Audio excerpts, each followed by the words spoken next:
Welcome to another Friday vlog with me, Krumbine. First off, I've got to cover a little bit of ground that I'm a little late on, but please forgive me, and I trust that you will forgive me for this. Merry Devilmas fuckers.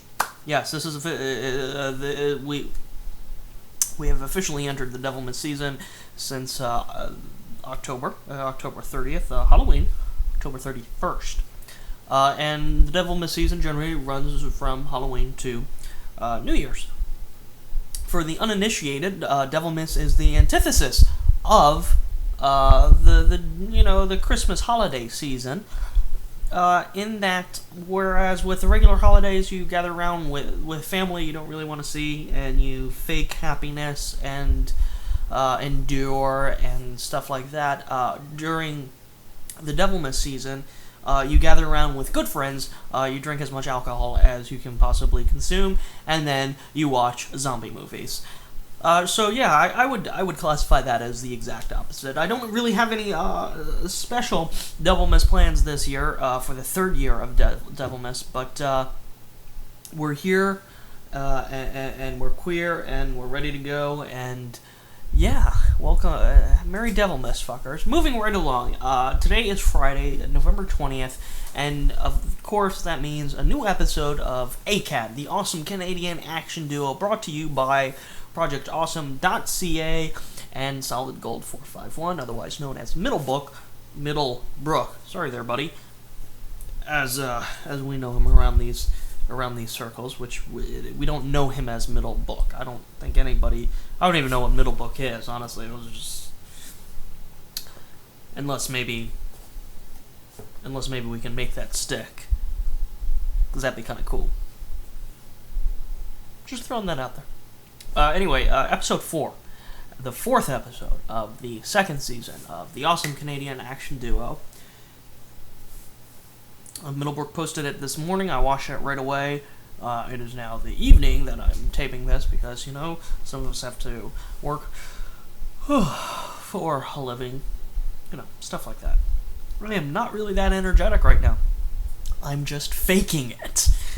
The first 3 episodes of ACAD, they were so spot on, and they cleared the bar so high. Like, this is the bar here, and then this is where they actually cruised over the bar. And that gap in between was so huge in those first 3 episodes that you could literally drive a semi through. So, I mean, it goes without saying that when you have an episode that comes in at bar level, there's going to be a bit of disappointment, and really not through any fault of Middlebrook or the people involved with the production.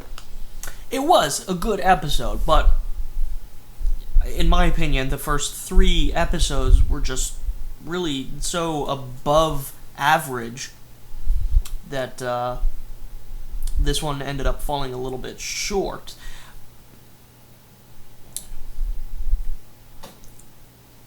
The episode wasn't really that bad. Again, it wasn't bad. It just didn't knock it out of the park like the previous episodes. That's point number 1. Point number 2, and just to clarify, this is my weekly review of the awesome Canadian action duo as I instituted and started last week.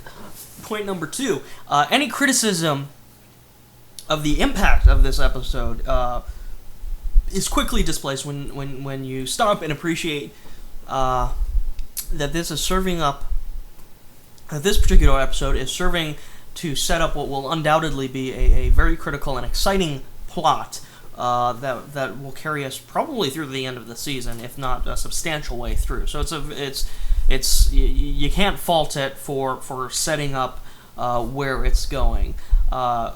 So in that sense, it might not be an exciting episode, but it is a critical episode. The third point that I want to mention here was that was it intentional or not? I don't know. Maybe you can help me clarify this. What Chris hears at the beginning of the episode sounds distinctly like a hammer tapping away. When I heard which is not what it sounded like in the preview, Or maybe it didn't, and I'm just thinking differently. In the preview, it kind of sounded like a fluttering, flapping sound, like a... something like that. But in the actual episode, it sounds very distinctly like a hammer tapping. So when Chris goes outside and he looks up and finds Middlebrook or Jordan on the roof, Jordan's working with a drill. Did anybody else notice that? And my question is, did anybody else notice that? And do you think that was intentional, or was it just a little bit of a production snafu? Go ahead and watch the episode if you haven't already, and then let me know in the comments. Yeah. So that's everything I have for the review of ACAD episode 4. Was the cat eating the kitten's food? So real quickly, I wanted to mention a little something about... Actually, Monday's video, I'm very excited about that. I put that together last night. We've got a new show coming up, and I'm going to tease it a little bit. So this Monday's video is going to be a teaser for the new show. But as far as Sex Kittens goes, we've got 4 episodes of that. From the beginning... the whole point of Sex Kittens was to kind of pull away from the web a little bit. I mean, I shoot it with good old video camera and don't use the webcams, and it's not collabing. I'm using people in real life, or at least my real life, as it were. And the goal was to have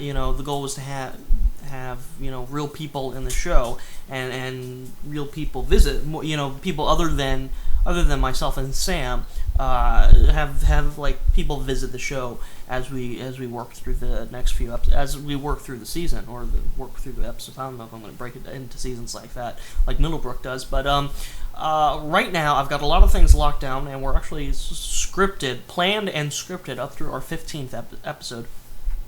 My good friend Lewis, who you might have seen before, will be appearing in episodes 7 through 9. I'm very excited about that. Sam will get a friend in episodes 10 through 12.